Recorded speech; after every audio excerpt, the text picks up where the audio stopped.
St. Clair Vision presents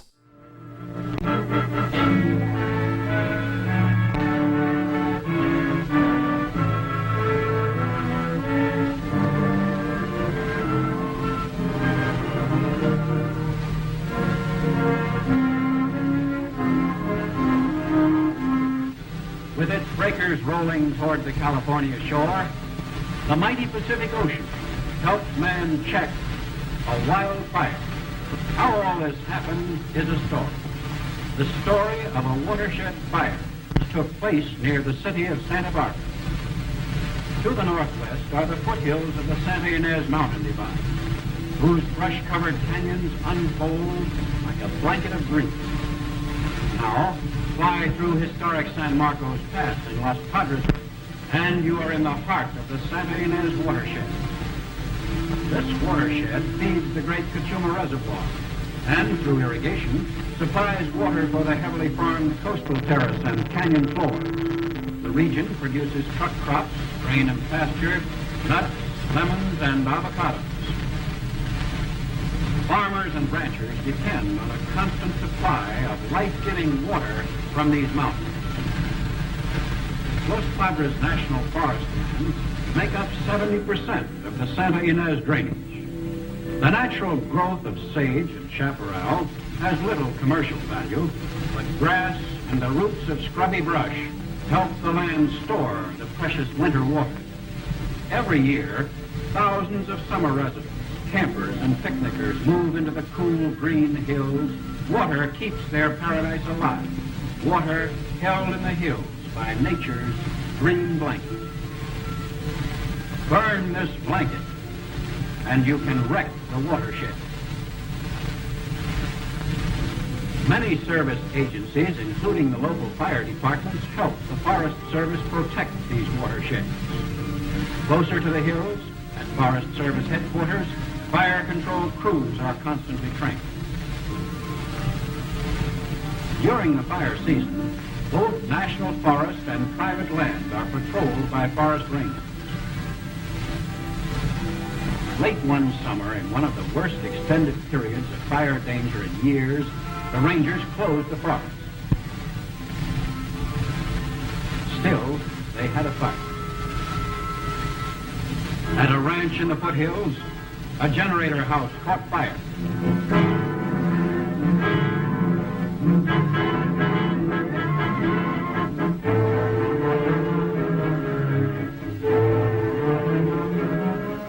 The protected watershed with its precious plant cover was aflame. The distant smoke signaled disaster.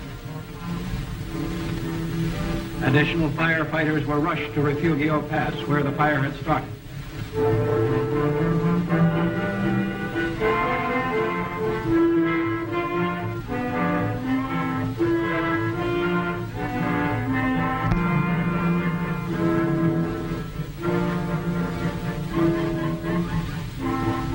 The best place to scout a forest fire is from the air.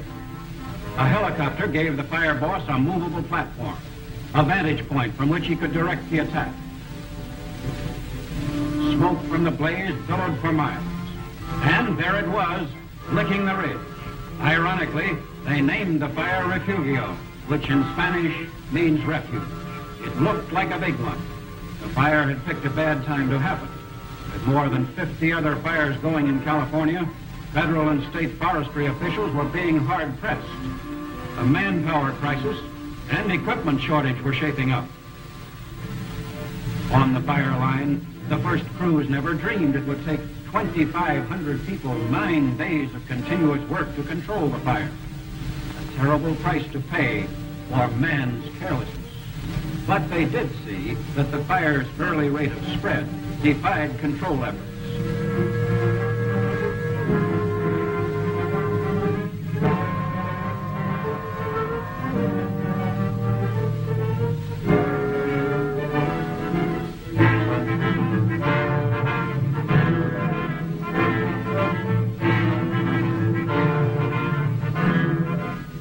From tankers on the ridge trails, men stretched hoses down the rugged terrain.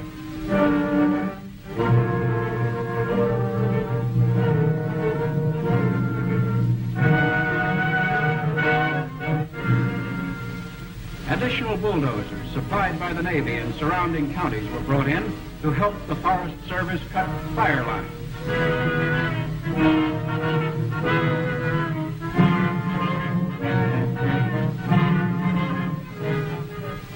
They worked in pairs, in threes, building defenses and connecting the roads.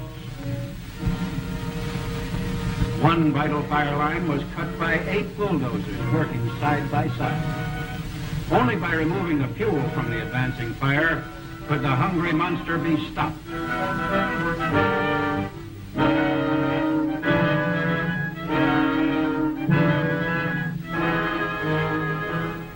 At headquarters, the fire boss and his assistants plotted strategy, checked shifting winds, and worried about equipment and manpower. Their crews of regulars and volunteers needed rest. They were reinforced by firefighting Indians, flown from New Mexico and Arizona. About to be sent to various camps along the growing fire perimeter, the men moved as a relaxed team, saving their strength for the battle ahead.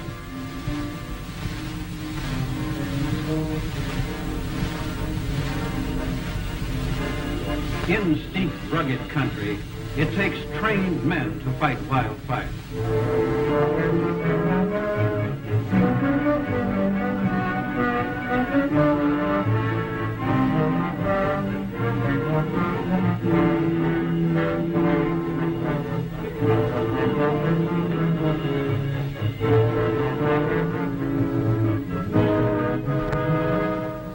Heat dried the tangled canyon growth until it frequently seemed to explode.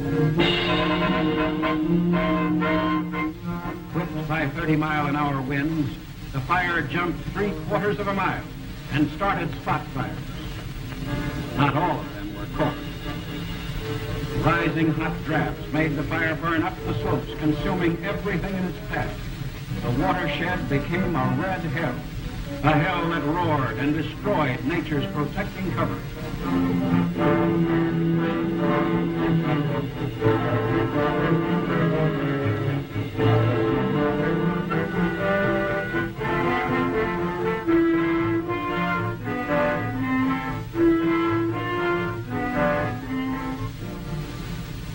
1,000 reinforcements of soldiers, Seabees, and Marines were ordered into battle. Men and equipment had to be rushed to the fire lines, which now stretched for 70 miles around the fire. Wind-driven flames became a real threat to cities in the valley below.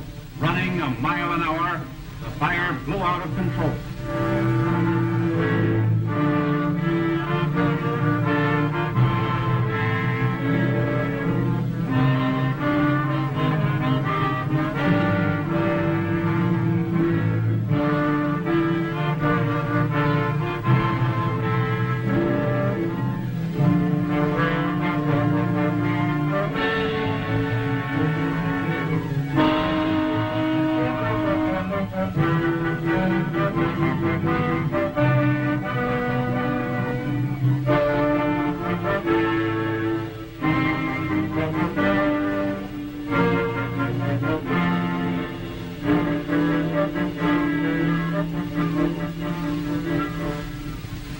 Between man and fire raged on for 9 nights and days. Weather refused to relinquish control of the rampaging and erratic mountain fire. Veteran firefighters, both state and federal, agreed that weather held the whip hand as wind shifted the flames in one direction, then another, burning 85,000 acres of watershed. The firefighters' arsenal was equipped with the latest weapons.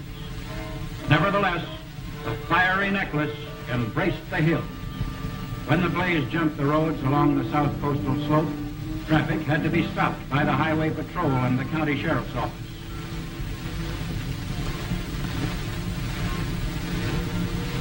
No matter how much the drivers complained that their perishables would spoil, Highway 101 and Old Marcos Pass were closed. Highway 150 was partially closed. Only emergency traffic could get through. Roads also served as airstrips for helicopters. The Refugio Canyon fire respected nothing. Even the Great Southern Pacific Railroad had its schedules of passengers, mail, and freight interrupted when it was signaled to a stop. The railroad heeded the warnings issued by the fire headquarters. The fire has jumped the tracks. Ties, power lines, and telephone poles are ablaze. All traffic is stopped. People who lived in the hills had to be evacuated as fire threatened their homes. About 100 Marines were ordered to Bear Creek Canyon. Directed by forest rangers, they helped state and county fire crews in a bold backfiring try. The Marines used regulation flamethrowers. Fighting fire with fire is a dangerous operation. The tactic is to burn the fuel ahead of the advancing fire.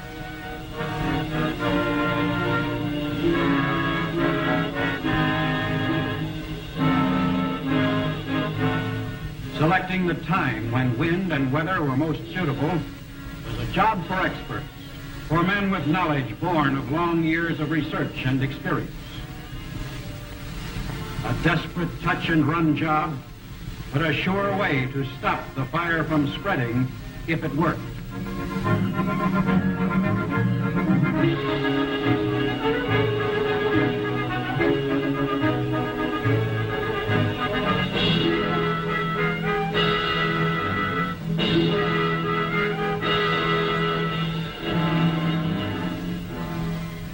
The big backfiring project was a success. The weary men had earned their rest.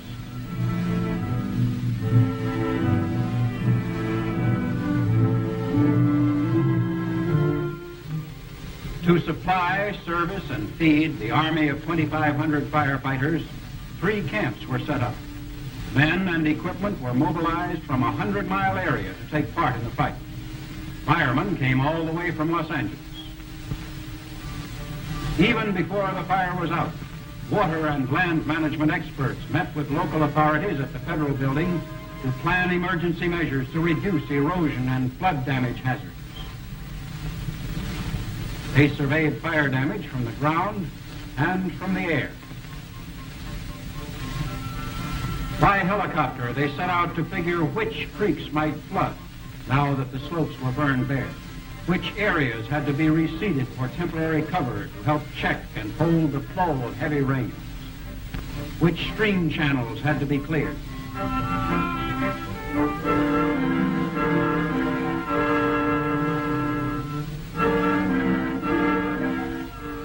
The $4 million destruction and the $800,000 battle presented a grim spectacle as the Cachuma watershed was rolled up into a cloud of smoke. Now, some of the same firemen and equipment were used in mop-up work.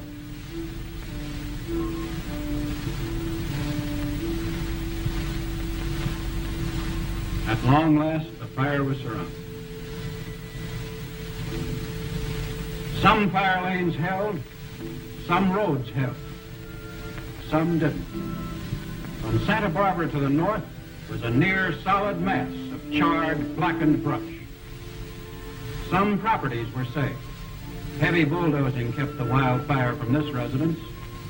A new house on the hill caught fire. A few burned to the ground. Many citrus orchards were scorched. Even a wooden tank full of water burned. Guardrails on Highway 101 hardly slowed down the great destroyer. A shock to behold was the blackened California landscape. Here, the Southern Pacific right-of-way had been crossed by fire. Communications were interrupted when telephone poles burned like matchsticks. From the mountaintops to the canyon floors, the land was ravaged. It is here that the mighty Pacific Ocean helped man check the wildfire. For several miles, the ocean served as the barrier on one side of the fire. Nature's blanket was gone. The black mountains sprinkled with white ash looked unreal. Hushed was the battleground. The only noises were the rumblings of rocks loosened by the fire. The severe burn almost enveloped the watershed.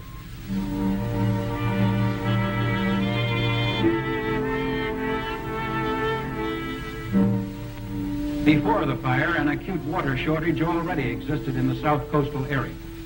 Now, the supply would be even more limited.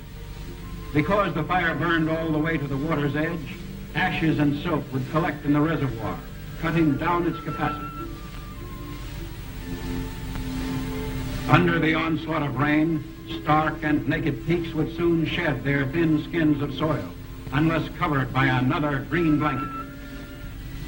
Flood was the new worry. Nothing was left on the land to hold, or to soak up, or to slow down the water. In the rainy season, 4 inches of rain in one day is common in the mountains. Water would wash the Black Hills and dump ashes and mud on the civilization below. Dried stream beds were a concern. Could they carry the expected floodwaters? Investigators found downstream channels choked to the bridge heights. An immediate task was to clear these channels. The Secretary of Agriculture had promptly allocated emergency funds. Bulldozers went to work.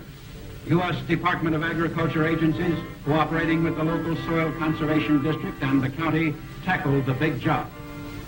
The task called for clearing 47 miles of channels to reduce flood damage hazards. The land was being prepared for the aftermath of fire by some of the same bulldozers which cut fire lines just a few days before. Soilsmen and engineers hoped to make the water flow, not flood. Technicians found that the burn had extended into the soil. The roots of the grass and brush carried the fire down 2 and 3 inches. One rain and the ash would form a hard crust. While the ash was soft and fluffy, was the time to seed the watershed. A fleet of airplanes took on the tough job.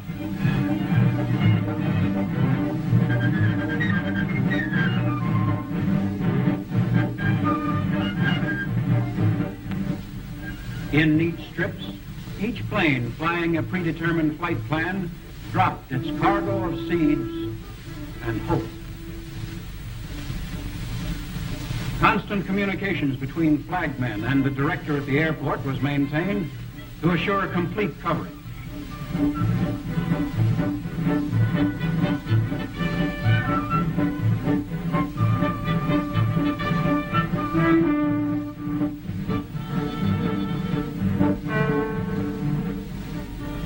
Sampling boards were spotted throughout the rough terrain to check the distribution of seeds.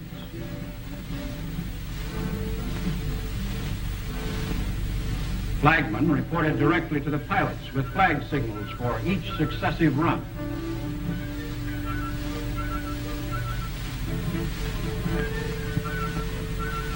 By sowing grass seed immediately after the burn, these teams tried to take advantage of the first rain so as to get the best results.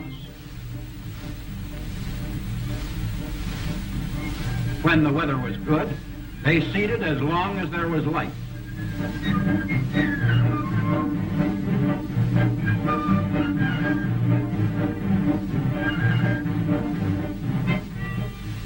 Man, with all his science and ingenuity, is but a speck when he tackles the gigantic job of reseeding a watershed.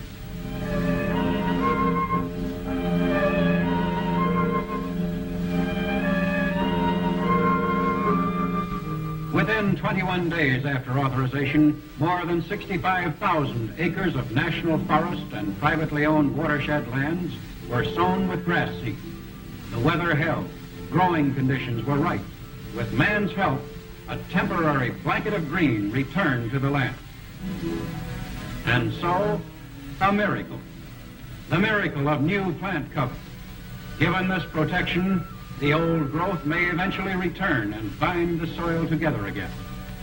The Refugio Canyon fire is now history, but its grim reminder of man's carelessness will be around a long time.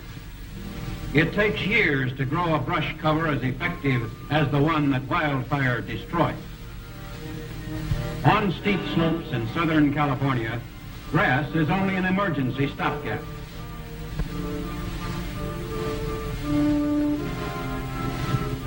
Reseeding can never restore the homes, the recreation areas, and the wildlife that were destroyed. You must be ever alert to the threat of fire.